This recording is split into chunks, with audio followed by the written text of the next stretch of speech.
সব সময় রঙিন কেক করতে করতে না আমার মনে হলো আজকে আমি একটা পুরো সাদা কেক করি, যেখানে শুধুমাত্র সাদা ক্রিম দিয়ে আমি ডেকোরেশন করব।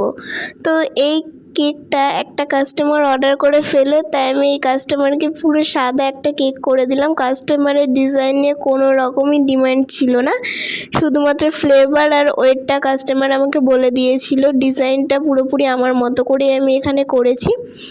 1M নোজেল দিয়ে কিছু ফ্লোরাল ডিজাইন করেছি ওপরে, আর তার সাথে সাথে আমি নিচেও একটা বর্ডার দিয়ে নিয়েছি সেম নজেল দিয়েই। আমি এখানে পুরোপুরি সাদা রাখিনি, তার সাথে আমি এখানে কিছু গোল্ডেন সুগার বল দিয়ে দিয়েছিলাম ওপরে।